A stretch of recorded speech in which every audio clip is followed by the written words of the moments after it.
Gasa Dzongda in Bhutan. He's our main speaker today, and he's been a champion in mainstreaming organic farming and promoting bureaucratic innovations. Our topic for today is Good to Great Gasa, Invigorating Development in the Era of Organic Farming. During the weekends at the Centenary Farmers Market, it's often full with imported vegetables. Many people are asking the question, can these imported potatoes and onions be grown in Bhutan? Thimphu, with an estimated population of just under 140,000, offers substantial opportunities for commercial farming in the country. Many of these 140,000 people are keen to buy local produce. Good to Great Gasa is part of this solution. Gasa's development story through organic farming is a lot like what we do at the UN, Senda Nosum Tingo, which roughly translates as the need to combine mind and heart thinking with action as we do our work to ensure no one is left behind. Our speaker for today is Dzongda Dorji Dhradhul. Dzongda is a writer and has published numerous articles and research papers. He has also authored a book that represents a uniquely different take on life in Bhutan and moving beyond the cliched descriptions of traditional life to a story grounded in the real world. His book, Escapades, Awakenings, offers a glimpse into the real realities of this society. I first was fortunate to come in direct contact with the Dzongda at International Women's Day. And from that speech, he said the following, which stayed in my mind. First things first, he said. So first, we men have to transform in order to transform women's lives. Let's live our everyday lives with he for she value. He also brought a level of passion to that discussion, which I found invigorating. Dr. Phuntsho, there is a quote from a recent Council article which has him saying, both in the pre-Buddhist and Buddhist worldviews, the gods play a major role in human well-being and prosperity. The traditional Bhutanese life was a constant negotiation with such forces of nature which fill the environment alongside the visible forms of life, such as humans, insects, animals, birds. It is this type of thinking that makes for holistic development. His regular column in Council is a must-read for many people, especially for those who wish to acquire a deeper understanding of this fast, evolving and unique Bhutanese culture. He is indeed a wise guide and seer into this culture. Bhutan Dialogues, and now I'm coming to my closing, is always looking for thought-provoking speakers. So if you have someone you would wish to come and listen to, please reach out to Seri Chuki, who's standing at the back, Phuntsho, who's also standing, Dr. Karma or myself. In addition to learning about a specific topic, such as today's on new thinking and action on rural development, Bhutan Dialogues is a great networking opportunity, especially if you are a college student or graduate that is looking for interning opportunities or even a job. This will likely be my last opportunity to wish many of you a Merry Christmas, and I would like to end by doing so. Merry Christmas, as I now hand over Dr. Karma and the Dzongda. Welcome to Bhutan Dialogues. I'm quite uneasy to not address Dzongda as Dashu, but it is Dashu's choice that the title Dashu should be used to anybody who is not having the red scarf. And there was a very excellent article in August in Phuntsho published by Dzongda about the gullibility of Bhutanese and how we misuse the title Dzongda. So, excuse me, you may think that I'm being rude, but I'm going with Dzongda's opinion not to use the title. But it's a great pleasure for us to have you because you're the first civil servant that we have as our guest. This is a forum where we try to have a civil conversation on development processes, on our projects of human progress, we try to ask daring questions, but with humility. I often say, in a Buddhist context, what we try here is to practice mindful listening and right speech, and to that push the boundaries of our thought, to refine our understanding of development and human progress. You have been working as a civil servant, but also have been involved in grassroots development. Now you are head of the local government. So it's a great opportunity for us to really talk about development at grassroots. But before we delve into today's topic of rural development, as usual, we often ask our guests to tell a little bit about yourselves. What made you are, what brought you where you are right now? If you have any interesting insights or experiences, episodes, anecdotes that can highlight your journey, your education. Good evening to all. Thank you, Dr. Karma, thank you, Gerald, and thank you, the participants here, for your presence. Well, to start with the question, what made who I am today? This is a big question actually, I think. It's a big question, so I won't be able to really answer this, but just to give an attempt to answer this, I consider at this point in time, I am a happy husband, a happy father, a happy son, a happy brother, and most of all, a happy civil servant. And for this, I'd like to express my gratitude to so many people, specifically my family, friends, the people, the country, and the king, and of course the Almighty God for what I'm today. And most of all, I'd like to mention the credit goes to my better half, my wife. And why I'm saying is because the last 4 years of my service, I'm posted in Gasa, and we have to live a separate life. My family is in Thimphu, and she has taken a sort of a sole responsibility of raising our 2 children. And one of our children, our son, is fairly young. When I left Thimphu for my job in Gasa, he was just 3 years old, I think, just 3 years old. So it was a tough decision. And of course, over the years, actually, I was actually talking to her, saying that maybe I should try to get a transfer back to Thimphu so that I can help her. But then she was very strong. She said, "No, looks like you are doing something good to Gasa, so you should continue." So therefore, I am a very happy person as of now, especially in the last 4 years, and I think the credit goes to her. Now, coming back to a little bit on the philosophical side, I have come to realize now, after these 4 years of my work in Gasa, that I've been actually practicing the principle of living in the moment, do the best today, don't leave anything for tomorrow. And this can be best, I think, has been best expressed by John Lennon in his song, The Beautiful Boy. And I quote, "Life is what happens to you while you're busy making other plans." And I feel this has been so true with me. And just to explain it a little bit, when I was in school, I used to love singing. I used to be a singer. Cliff Richard used to be my favorite singer. I think Gerald knows Cliff Richard, you're from that part of the world. And I used to sing a song. I can still remember with those ecstasy moment when my friends call me Cliff. And those days, they tell me that I have that appearance of Cliff Richard. I don't know whether that's true or not. But I really used to love to hear my friends call me Cliff.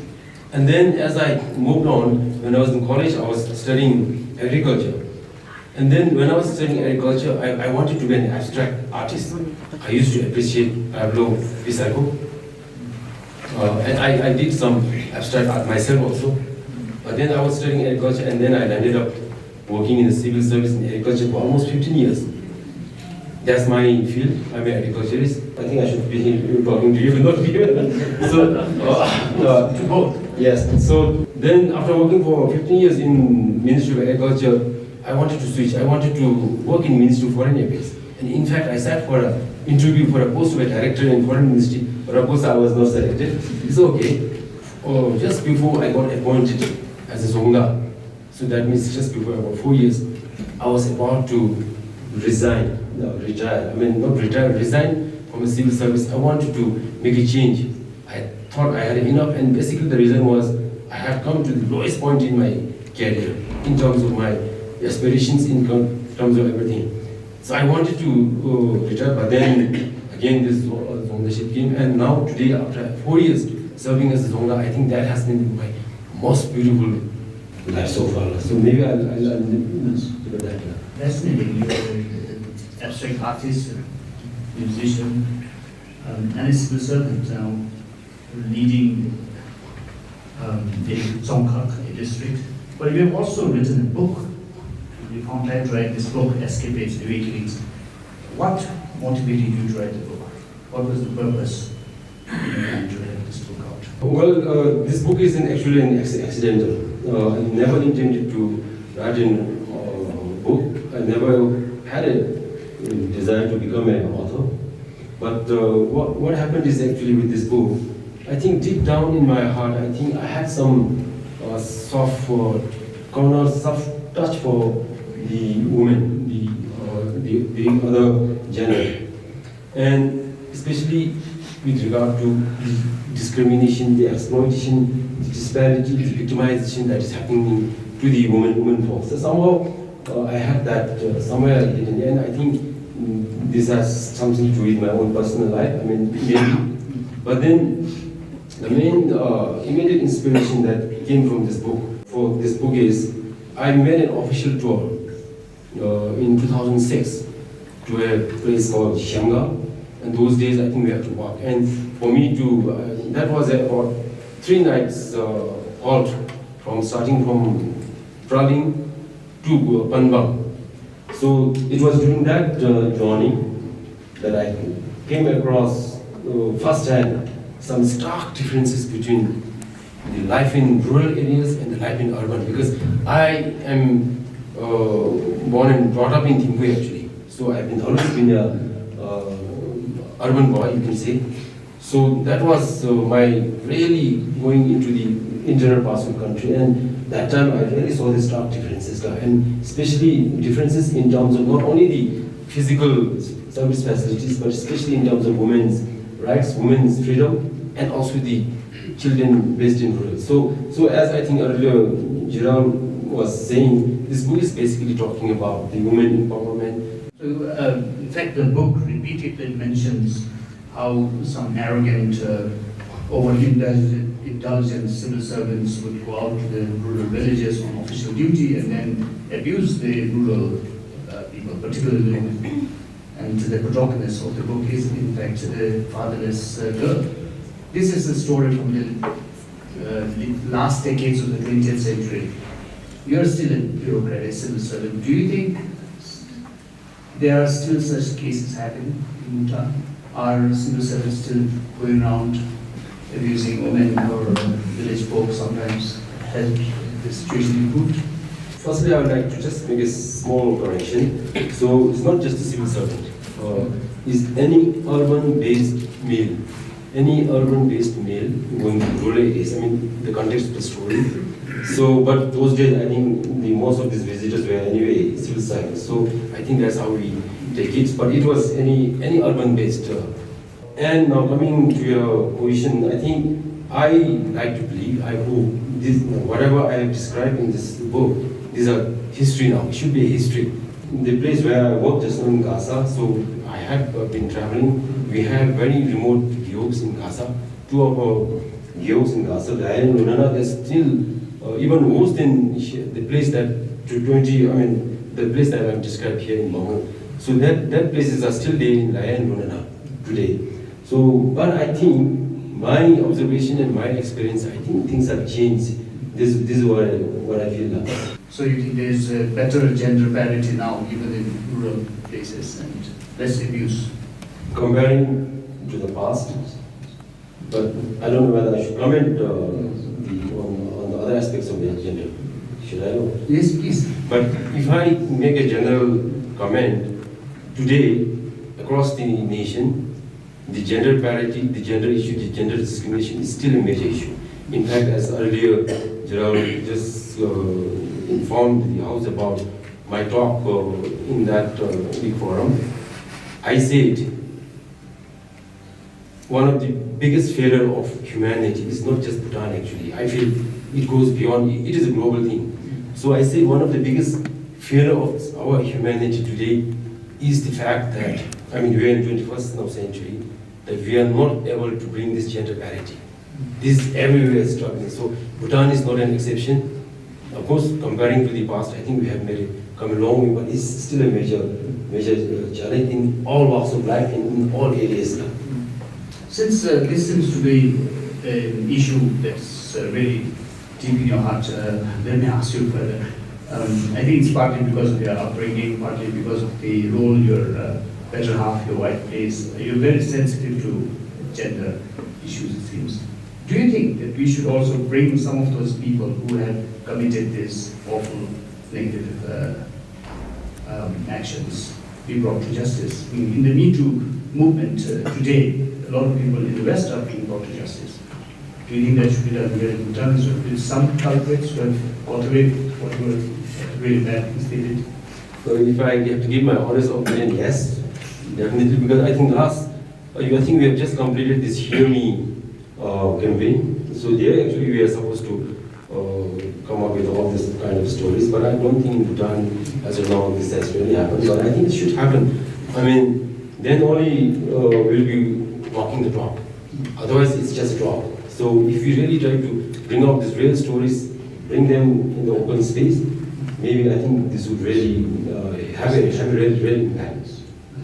Now, to move on to today's main theme, you as Dzongda of Gasa have initiated this campaign, Good to Great Gasa. It's a very interesting, something that attracts attention from lots of people. Can you tell us a little bit about what this is about, what you intend to achieve through Good to Great Gasa initiative? Good to Great is something that has been inspired by His Majesty. Our King's vision as of today is to make our country great. Great in the sense that that is the highest possible target. And my belief is to make a country great, all 20 Dzongkhags have to be great. So if one of these Dzongkhag is not great, then we cannot have a great country. So all 20 Dzongkhags have to be great. So then I said, once I posted there, now I got this inspiration, because just before I got posted as a Dzongda, I had the opportunity, honor to be serving directly, closely with His Majesty for almost a month. So that was the time when I got inspired about this Good to Great. So I said, Gasa, having been posted there, I found the environment, the conditions so conducive. There, I thought we can show an example. Gasa can be the first Dzongkhag to become great.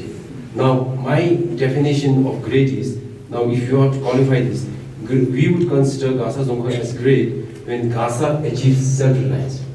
As of now, on average, on annual basis, we are getting 200 million government budget. So when we become self-reliant, when we become great, I mean, we can say we have become a self-reliant or great when we stop getting this 200 million, I mean, as of the past 5 years, on annual basis, when we stop getting that grant, then we will consider ourselves as self-reliant or great. So therefore, the other 19 Dzongkhags will follow us, and then the country will follow us. And that is the main inspiration part. Now coming to the basics, details on this, I just brought this logo. This is the logo of Good to Great Gasa. We are actually officially using this. Now here you see actually 8 endless knots. I mean, we have the same symbol here also. It's a coincidence. And we have also chosen this, the endless knot. Now why we have chosen this endless knot is one of the 8 lucky signs, and it depicts interconnectivity, interdependence, this kind of thing. So here the 8, we have 4 in the front, 4 in the back. Now 4 in the front actually represents the 4 gyogs. We have 4 gyogs in our Dzongkha. It represents the 4 gyog. The 4 in the back represents the 4 pillars of the GNH, gross national happiness. This 4 plus 4 combined, put together is 8, and 8 depicts the 8 noble parts of our, and we know Bhutan is a spiritual country, so that spirituality aspect is there. Now, the basic concept in this Good to Great is Now to achieve this good to great, to achieve this self-reliance, the basic condition that we saw in our district is, and I think it's true in other locals also, there is no connectivity, there is no connection. The four guilds is such a small Dzongkhag, and the guilds are almost independent. I mean, they don't want to come together. So we said, no, this is the first thing we need to do is bring this guild together, and we have to work as one lot. So therefore, it's strongly reflected in our logo also. And now this, not only the guilds, even the next challenge we saw is, as a civil servant here, and we know civil servant is the engine of development as of now, whether we like it or not, it is there. And there we found, again, there's a dealing between the civil servants and the, first is between ourselves. There's a dealing between, we are so sectoral. Even a small Dzongkhag like Gasa, agriculture doesn't know what livestock is doing, livestock doesn't know what engineering is doing, engineering doesn't know what agriculture, education is doing. This is not right. It's a small Dzongkhag. If we have to achieve this big vision, we have to work together. So we were trying to do this. That is one aspect. The other aspect is the public servants, civil servants, and the public, the citizens. We are there to serve the citizens. And there's again big dealing. By the way, I'm saying this, we have not corrected this. We are on our way through this vision, way to correct all this. Now, between the public and the civil servants, also there's this big disconnect.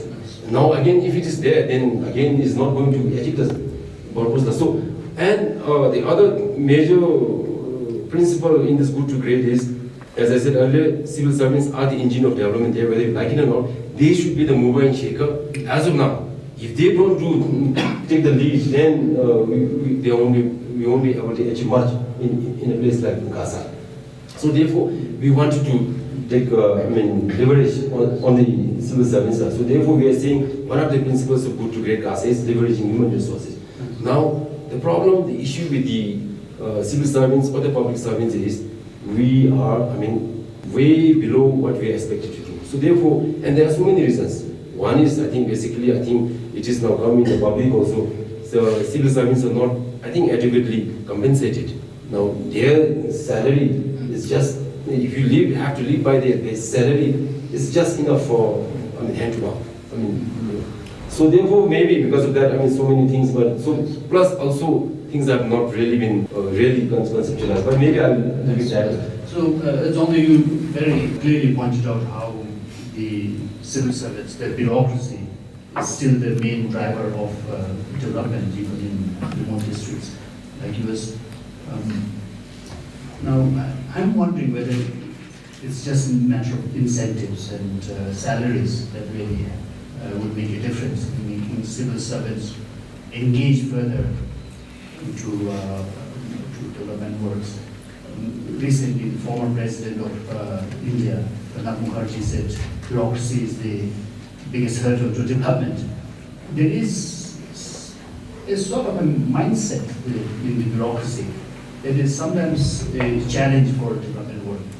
As the leading civil servant in your district, how do you find your colleagues, your fellow civil servants working? Do we need to have a shift in how they work as well, beyond that you are? What can you do to change that mindset? No, I think that's a very good question. Yes, I think I totally go along with your question or your thoughts. My own personal concept or understanding of what a civil servant should be. My definition of civil servant would be an ideal civil servant. Okay, as of now, I've come across just a couple of them, fitting my kind of definition. Now, if I compare, like for instance, what I say is, as the monks commit their life for the spiritual well-being of all sentient beings, that is what they are supposed to be. They are sacrificing their, and similarly, as the armed forces commit their life, supposed to be committing their life for the security of to safeguard the security of the nation. I define civil servant as a civil servant, we should commit our life to the development, socio-economic development of our fellow citizens. So we should be selfless. So therefore, as you say, the question of your remuneration, the question of a salary should not come at all. It is your mindset. Because I feel the moment you have decided, okay, now in the past is different, but I feel now for the future one, the moment you decide to join a civil service, you have taken a decision. You have to take a decision that I'm here to serve my fellow citizens, nothing for my own personal sake. This is what I feel. So definitely, if we have to achieve the visions of good to great Gasa, or to make our country great, there has to be a big paradigm shift in the mindset and the attitude of the civil servants as of today. I've heard of small initiatives you've already taken to recognize some civil servants or public servants who do more than what they're required to do. Can you tell us a little bit about these initiatives? Yes. Yes. So while we agree that it's not just the incentives and the motivation that would actually should determine the performance of a civil servant, but for practical reason, as of now, it also plays a big role. So therefore, in our Dzongkhag, in pursuance to this good to great, our first target was to change the mindset, to motivate, to incentivize our civil servants in Gasa. So therefore, now this National Day is going to be the 3rd edition. So it's from 2016, we have started during the National Day, as at the national level, when His Majesty awards the medals and for the distinguished civil servants from all walks of life. In Gasa also during National Day, we award 3 annual Good to Great Gasa Award. The name of the award is Annual Good to Great Gasa Award. So to the 3 most outstanding, for the first year it was just a civil servant. But then in the second year, we opened up. We said it's not just civil servant who is going to, of course they are the main one, but we need the support of other stakeholders. So therefore we opened up. And so in the second year, we had, of 3, we had 1 from a public sector also. He was a security guard of a bank in Bhutan. That award carries, that's supposed to be the highest honor at Dzongkhag level. And the award carries, this is one sample, actually we give one of this accompanied by a certificate and then a cash prize. And of course, the cash prize, our aim is to make it very attractive to increase. We started with 5,000, second year we increased to 7,000, this year we are increasing to 10,000. It's yet to happen. In fact, we have already selected. So this is one, and then of course we have some other also initiatives to incentivize our civil service. So you have taken initiatives to build the capacity of the agents of change. You have adopted an approach that is collaborative in nature among the civil servants and between the civil servants and the public. Now, if the goal is really self-reliance, if you want to reach a point where Gasa doesn't need 200 million that comes from the government exchequer, we need to have programs. And I think Gasa has come up with some initiatives. And I don't normally drink cold water, something, but I've been drinking your Gasa water.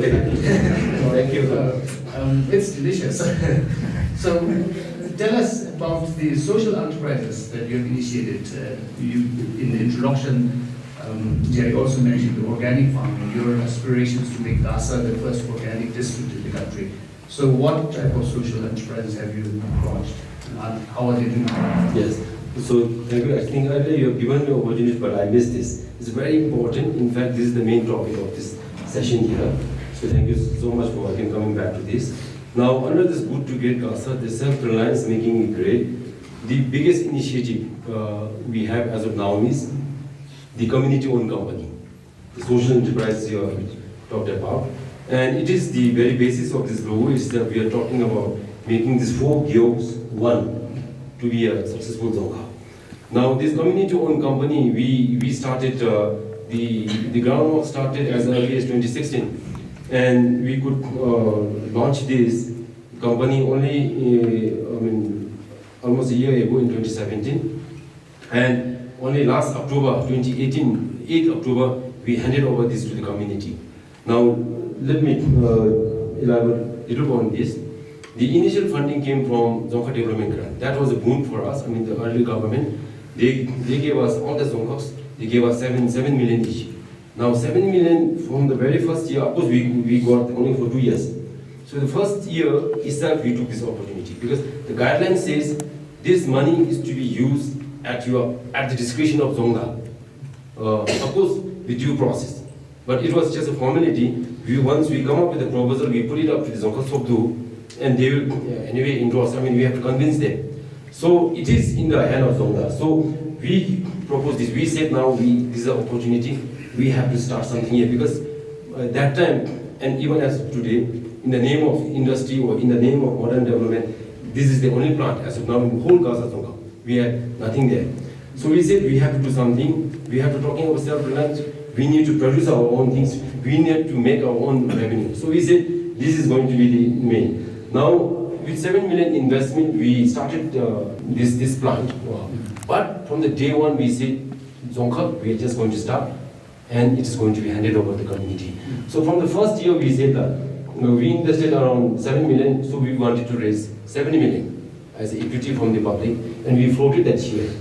But of course, I must confess here that from the Ministry of Finance, there was some objection to that initiative. But we said no. Of course, with due respect, there was no sort of a serious stopping us. But then we went ahead. But then the concept was still not so clear with the public, so nobody bought these shares. So for 1 year, Dzongkhag we continued.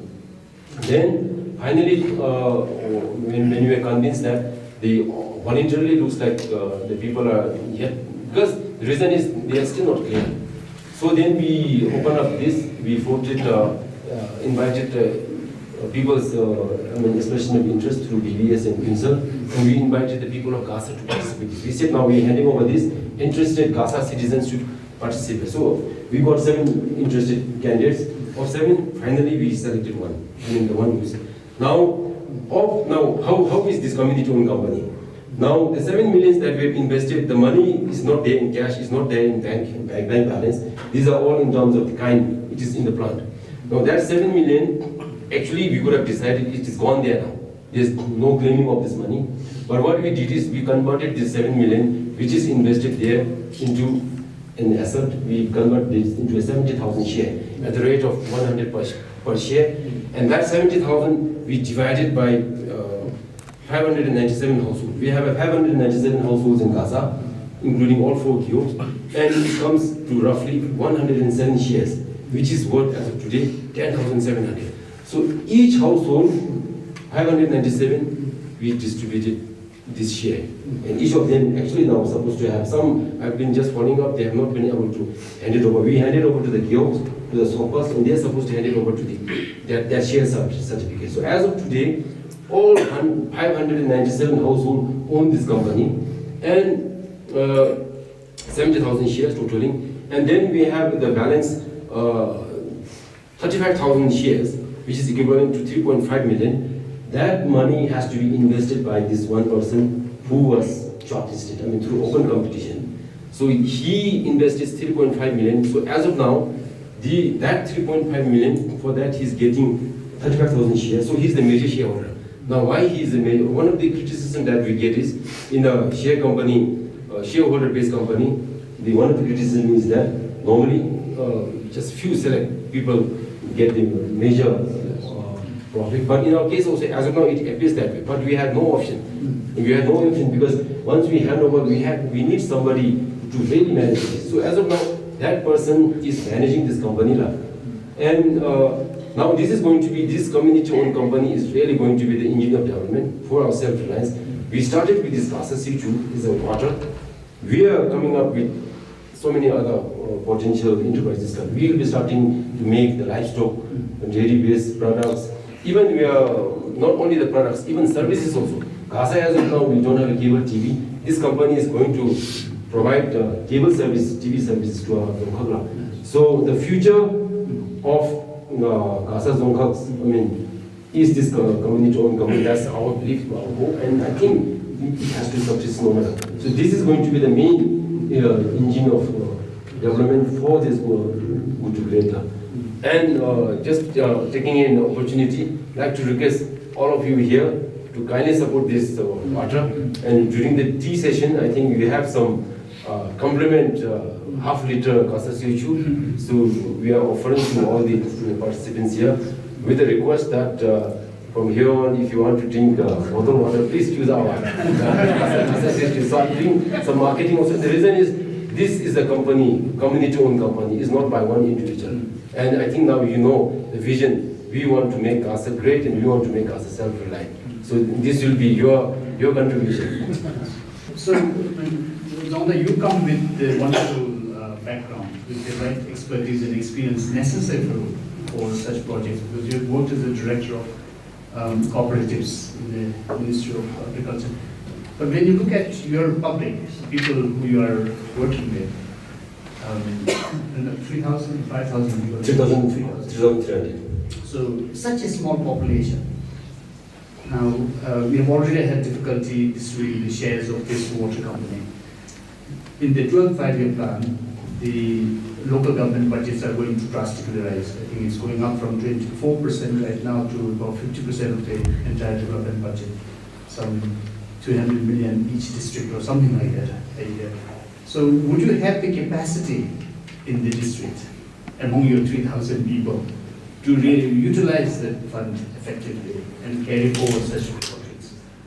So this is a very difficult question to answer at this point in time, but my only submission would be, I think there is a big opportunity. I think we should take this opportunity. Now places like Dzongkhag, like Gasa, whatever amount that we get in terms of capital investment, I think capacity-wise is questionable, but I think we can manage this phenomena. I mean, with the support from the government, from RCC, now capacity in terms of real human resources. If you talk about human resource capacity, Gasa, I mean, we were really understaffed, and in terms of qualification also. Now, at a chief level, supposed to be at P1. I mean, in our position classification, supposed to be at P1. And I think we have about 12 or 13 sectors. We just have one sector head who is at P1 level. And rest are all very junior. They are at, I think the highest will be at P4 or P5. So there's a big gap. So there is definitely a capacity human resource, and not only at the civil service level, even at the public level. But public level, I think we can manage. I mean, as long as the civil servants, as I said, they are the mover and shaker. So if we have this strong, committed civil servants, we can hold this our public. So we really want to encourage this, the money coming to the Dzongkhags. We would like to, but it will be a challenge, but something positive, I think we should go for it. If we say the capacity is not there, we should not get this budget, I think may not be right approach. I think we should. But definitely challenges are there. So you're set on making Gasa self-reliant. Self-reliant to the extent that even things brought from Punakha counts as import. Yes. So you want to really make Gasa self-sufficient. If you were to remain there as a Dzongda for 15 or 20 years, is that likely that it will happen in such a duration of time that Gasa will be fully self-reliant? What is the timeline that you foresee for Gasa becoming self-reliant? I have to ask my wife whether I should stay. We are not to stay there for 15 years. My wife is here, by the way. Okay, but theoretically answering, I don't need 15 years. You just give me about, at the most 10 years, I will try it in 5 years actually, to make Gasa self-reliant. If I am given the full, I mean, this would be my say like. I feel there is an opportunity, definitely opportunity, is in the commitment. So 5 years, that is quite soon. But now to ask, the last question I have for you before I open to the audience, it's a ritual that we follow. We ask you for any habitual practice you have, anything that you do to remain sharp on top of things, be effective. Do you follow any practices? Do you have some habits, something that really keeps you both physically fit and mentally alert? What keeps you effective? Okay, I cannot think of anything special, but just to share some of my habits, I think one thing that constantly gets me inspired is, especially after my attachment to His Majesty, the inspiration that we get from His Majesty. That is one. The second is, of course, the relationship that we have with within the family is supporting each other, the understanding, I would say this. And on the more practical side, just to keep myself healthy and all, I think one of the side benefits that I get being posted in Gasa is we have to do a lot of walking there. So very less opportunity to travel in a car. So I think that keeps you healthy. And on top of that, I mean, by default, I have to do more walking there, but I also try to take some regular walks and extra joggings and all. The other would be, I think I should not miss out this. I also try to practice some simple spiritual habits like offering the water offering in the morning. I try to do this, and a simple meditation, simple prayer. And whenever I get a chance, I think, of course, time is difficult. I try to do some reading also. I cannot think of anything special, but these are my normal habits. Thank you. I am Dorji, UNFPA. Thank you so much, very inspirational. I was just thinking, like, you have, suddenly you have touched so much on the income part of Gasa good to great. But I was also thinking there are a lot of things you have already sort of maybe thinking or you have done, particularly when we are touching about gender issues there. Is there anything that you can elaborate on this? What are the things that you want to change? The way people think, the way people treat other person. So I was just wondering if there's anything that you have within the good to great. Specifically on the gender thing, actually, some practical initiatives we are doing. Some, for instance, especially on a women-themed events, like which is a Women Day or I cannot remember all. But there are some certain international events where the women is the topic. We have always made in the last 3 years women as chief guest. Of course, Modi is also there, but we made a woman chief guest, and the women need not be necessarily of a high position. Like for instance, I mean, give you another example. The first one year we had a woman chief guest, a farmer woman. She was just a farmer, but somebody who is quite progressive. In that way, we made her a chief guest. In second year, we made a teacher, a woman teacher for Gasa Primary School as a chief guest. And this year, again, we made another woman who is also just a farmer. So this kind of real, I mean, we are not just talking. We try to work also. I mean, this is a simple thing. Otherwise, you talk about women empowerment, you talk about women gender parity, but in a gathering and all, the women are always behind. Like, for instance, on those days, we compulsorily make sure that, I mean, if the lunch is being served, we compulsorily make sure that mandatorily that all the women are first served and then the men follow. And also, of course, we can do so many things in Gasa because it's a small place. So even in a gathering like this, normally it's the women who will be always serving. Whether it is a civil serving woman or there are at the same level the men civil serving also, but somehow by default it is always the women serving the teas and all. But at least on that day we make sure that women don't serve, the men civil serving they serve. These are some small things that actually we are doing that. And also on the income part, earlier Dr. also touched, which can be quite a radical. As of now, since Gasa wants to be a self-reliant, even if you get things from Punakha, made in Punakha, we consider as import. So, I mean, we are going that serious. So we have been implementing since last 2 years now in terms of import substitution. When we organize the Dzongkhag, when government is paying for the refreshment and snacks, we don't allow to serve imported biscuits as snacks.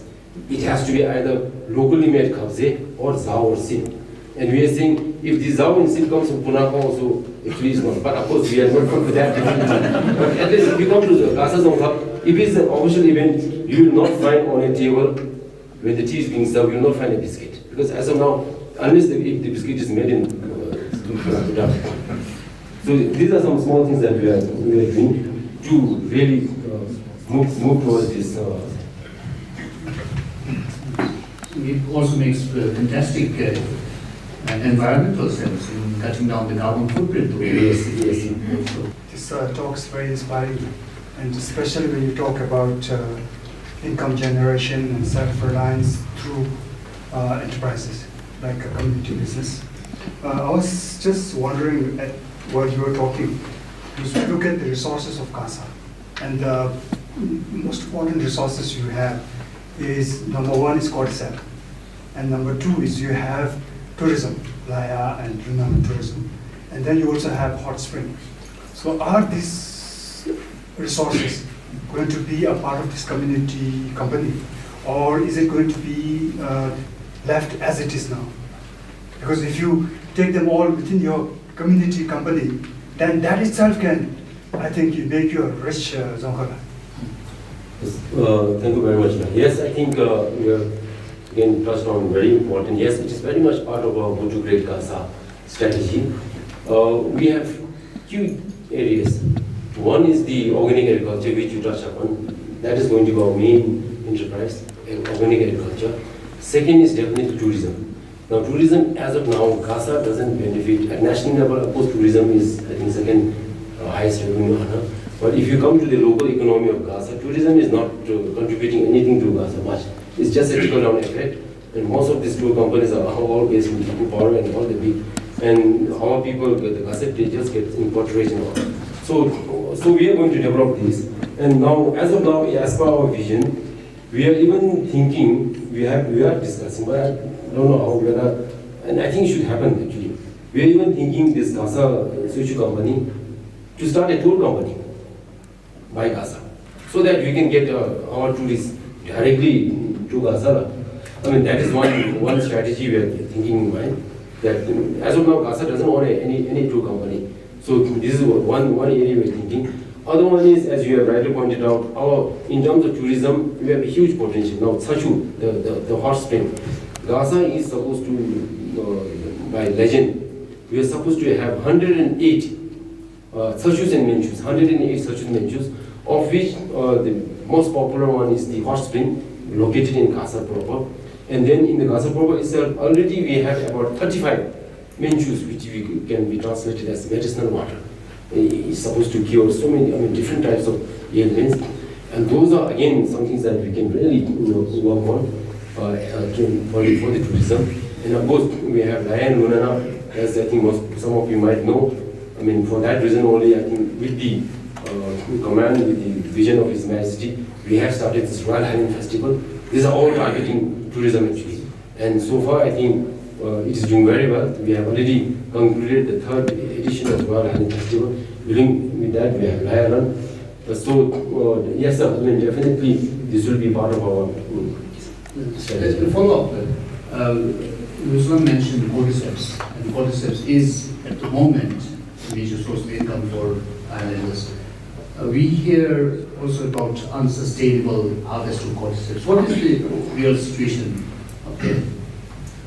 Now, because I was at the ground level actually, and talking with the people there.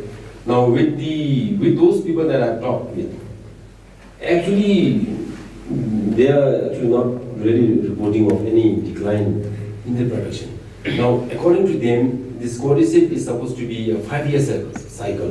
5 year is not alternate. So they know actually, the locals they know.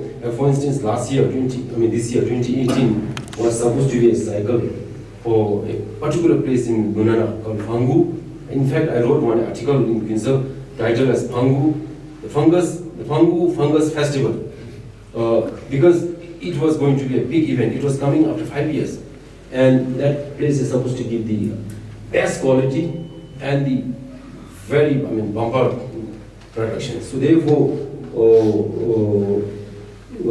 it moves on. So now the same quantity and quality will come to that Fambu only after 5 years. So it is not across the range. It is not saying that Lunana, the same year everyone. Even in Lunana, Fambu, as I said, is just one area. So similarly in Lunana, again, next year this place will shift to another place. So it's a 5-year cycle, and the interaction that I had with them, they have actually not really reported about the decline. They are saying it is depends on which year. So maybe there is some miscommunication. But having said this, we are not saying it has to be harvested, opened up. Of course, just now it is very nicely regulated by government, mainly to ensure sustainable harvesting. For instance, only 3 people are allowed from every household to harvest. Everybody is not allowed. So this kind of sustainable harvesting are in practice. But as of now, but internationally, I think there are a couple of articles in the media also where there is supposed to be decline. But my story is based on my first-hand information with my interaction. Of course, I have not done any research as such, but this would be my sharing. I've been reading very good evening to all of you, and thank you for sharing your plans and about the future of Gasa. I read in an article that near the hot spring, Gasa has made a separate accommodation for people with disabilities, as well as there is a ramp at the entrance, and even the toilet has got a supporting hand, which is very mindful of the leadership. So I was just wondering that as when the Gasa progressed from good to great, what are your plans about involving this? I guess it's around 30 people in Gasa among 3,000 some who are with disabilities. So what is your plan of involving them as well? Because when we say about good to great, we must have, that should be inclusive also. This is what I feel. Thank you. Yes, thank you very much. Yes, I think we took a small initiative because Gasa Sachu is the main, the talking center for Gasa. So people from all the districts come there, besides the foreigners. And we made a special facility, especially for the disabled and for aged, those people who really cannot. Because as of now, the accommodation for hot spring is not near. Of course, it's not so far, it's just nearby, but then people, even the people complain that it's a bit too far. So therefore, we made especially for that disabled. So if you are disabled, there is a place just near hot spring so that they don't have to do it. Now, coming straight to your question, to be honest, I think we have not really given serious thought on this, separate thought, but definitely, as you have rightly said, it should be included. But just an honest feedback answer, we have not really covered in as of now. But by the way, disability, we are very much concerned. We are taking it on board. As you say, looks like we have already come to know, we have created that facility. My name is Shejun Agency. I'm intern at Loden Foundation. Especially when you're talking about the self-reliance, and particularly when you're talking about where people of Gasa wouldn't import things from district like Punakha, I think it's such an intriguing case there. But what I'm thinking is, we cannot put an embargo on products from other districts, and we cannot stop people coming to the Gasa district from other districts within Bhutan. So in this case, my first question is, do you think this is applicable to other districts in Bhutan? And my second question is, especially when we go down to the vegetable market, and when we go to the our home products, especially when it comes to agricultural products, when we compare the price of the products from the Bhutan and those which are imported, I think there is huge differences between that. So my second question is, when in achieving the self-reliance, or maybe this good to Gasa initiative, how can you ensure the green and affordable agricultural products from our own land? Thank you. So the first one, definitely we cannot put an embargo. As I said, this is a bit radical.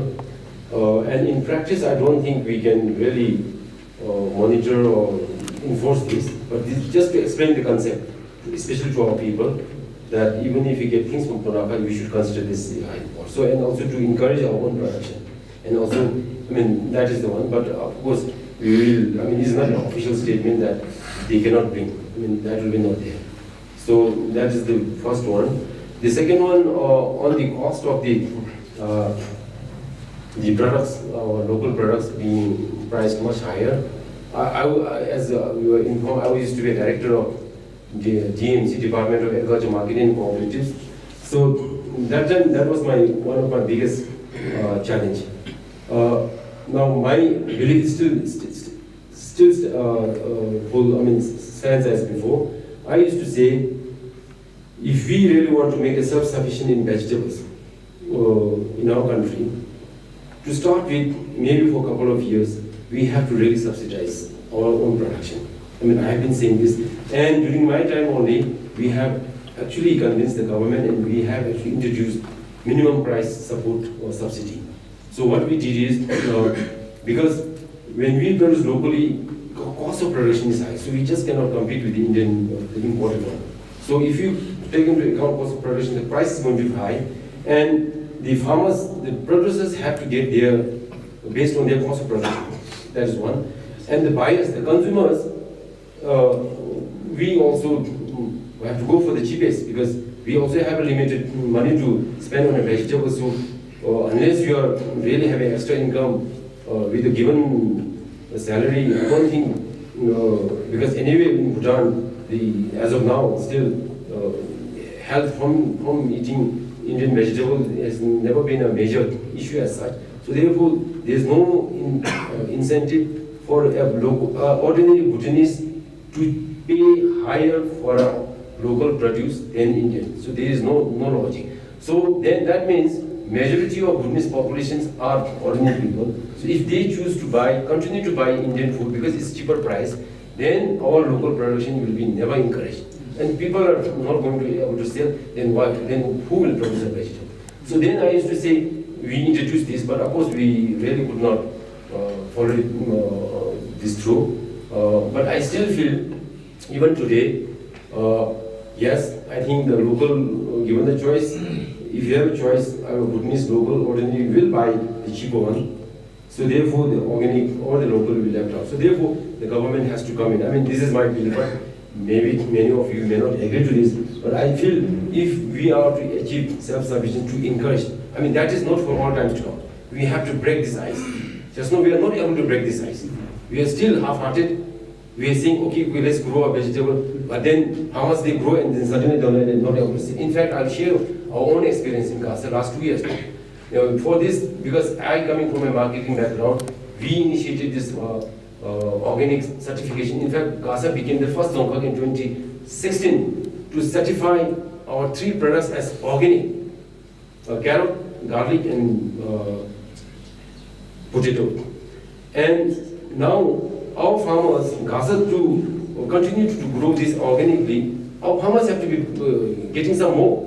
If our potatoes get sold at the same price as a potato punaka, where they use all kinds of fertilizers, then what is the incentive for our Gasa people to continue to be organic? This doesn't make sense.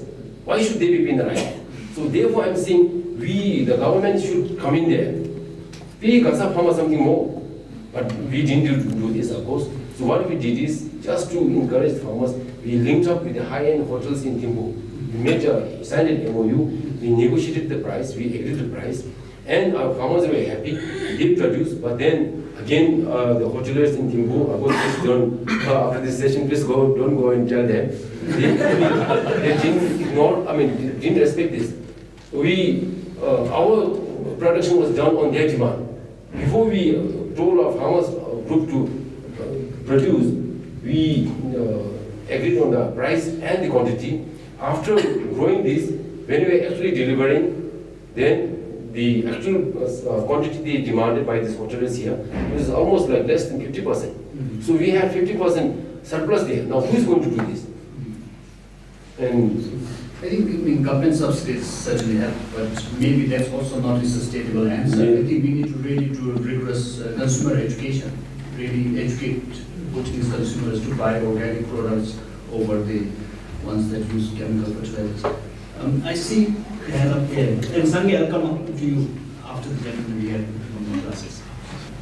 So, good evening. I am a faculty member in Gedu College, and I am deputed here from Government of India. Yeah, let me salute to the spirit of the development here. and somehow I relate your spirit. I had been pushing all my students throughout the life. But here are some of the kind of conflicts in what I learned and had been teaching these students and what I am listening here. It's interesting. So I have two questions. So throughout I had been thinking of pushing students on the self-reliance, but my observation personally is that if the people are not having the mindset of becoming self-reliant, it is not possible. So, for example, in India, Biharis are always cribbing about the government policies. If they cannot get job, they crib about the government's policy. So, and contrary to that, the Gujarat people are, saying that. I happened to visit once there, and I said, has the government built this road inside the village? And they said, who is the government? If government wants the support, we are here to support the government. So that's the kind of bolster confidence in Gujarat and stark difference. I'm just surprising the kind of development the Gaza has seen. Did you do something to change the mindset of the people before you could actually implement your vision? That is the first question. Second is, I had learned the management strategy, teaching marketing strategy, and all over the great philosophers of the world had been telling, for say example, just to cite one, apart from Sumantra Ghoshal, Michael Porter, they say focus, number one.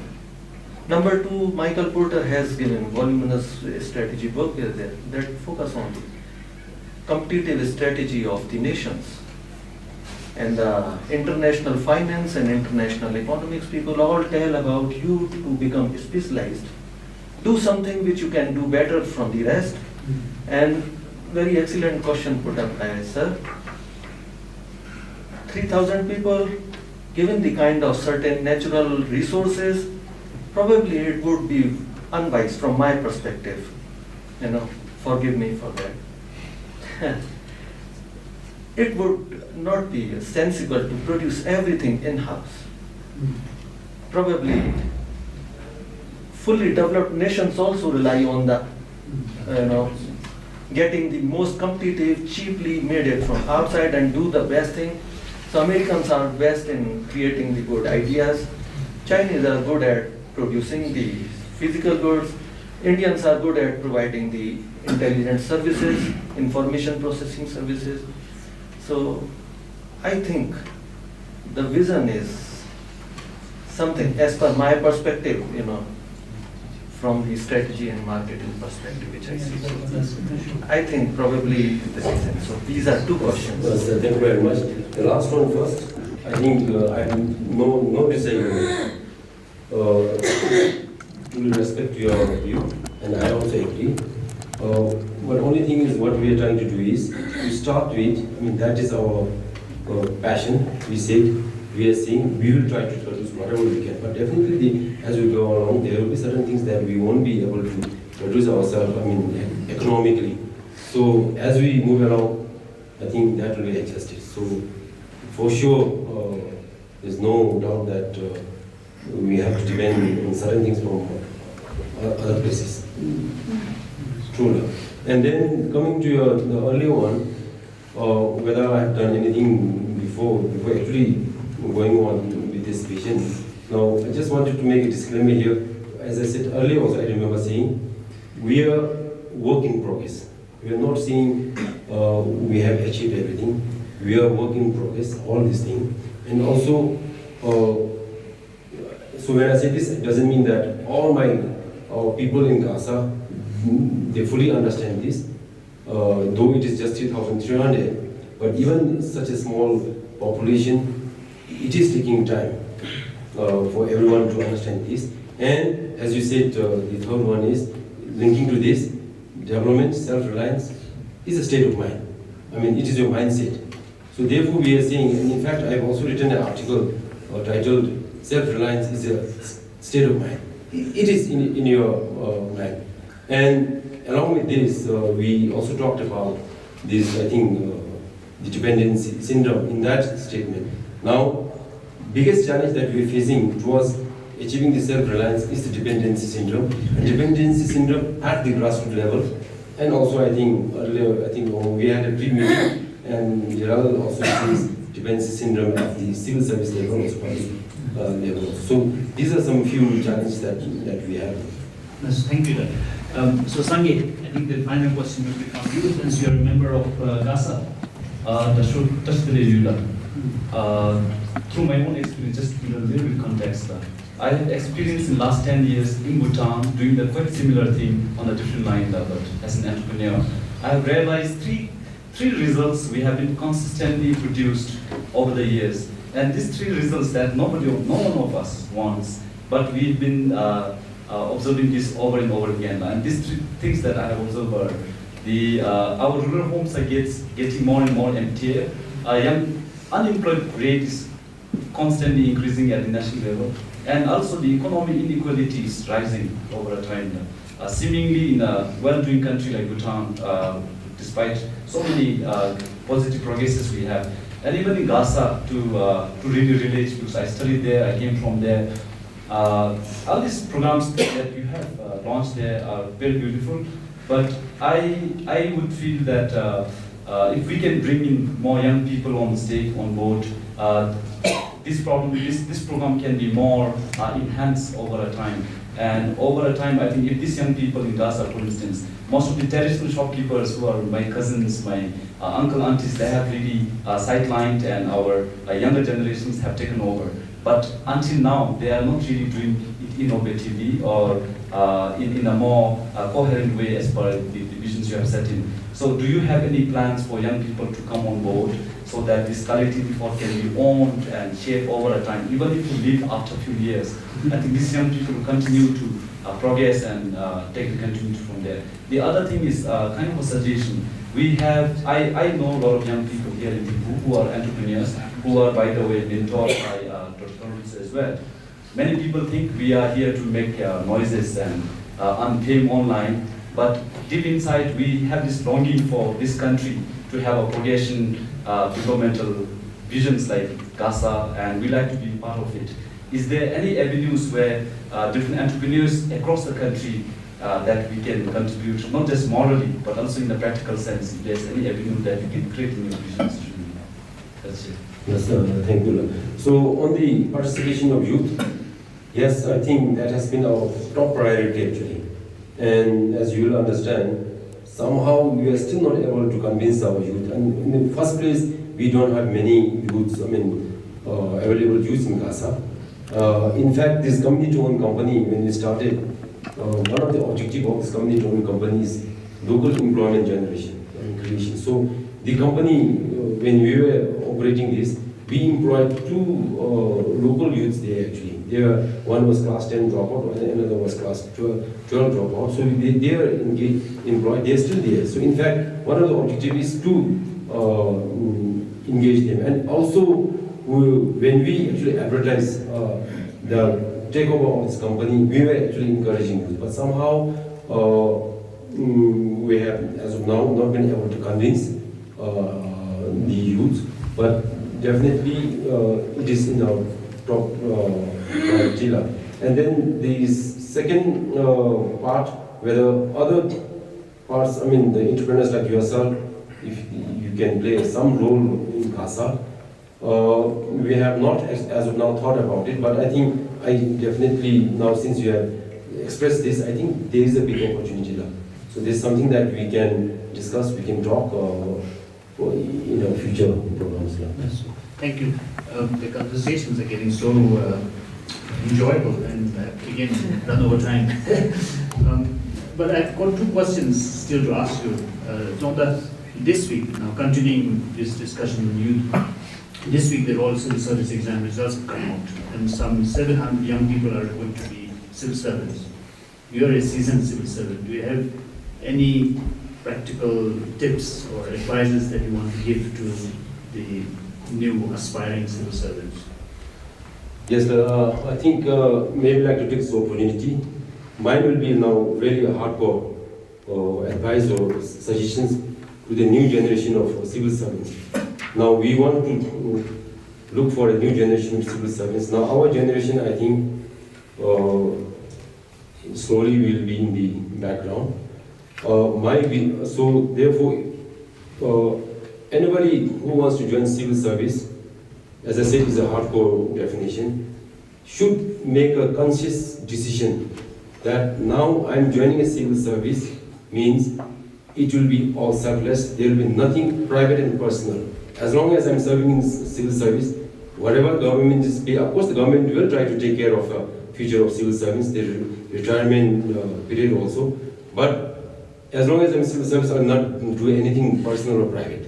Because if you get engaged in a private, personal work, then your time and the public resources can be pulled in, whether knowingly or unknowingly, and I think that is not a true civil servant.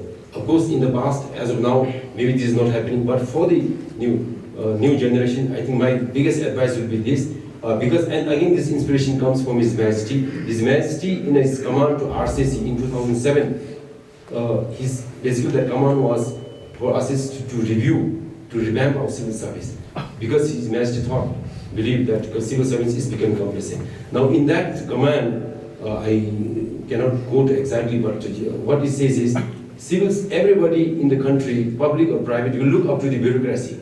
So therefore, civil servants should lead by higher ideals, nurture higher morals. This is what Majesty said. And also, later on, in the same following year, in 2008, in coronation address, His Majesty said, not for one day I'll rule you as a king, I will serve you as a son, as a father, as a brother, as a friend, and I have no personal interest, no personal ambitions. All what I'm going to do is, whatever I do, is to fulfill the aspirations and the goals of the citizen. And I think that is the standard that civil service is expected. We are expected to be selfless.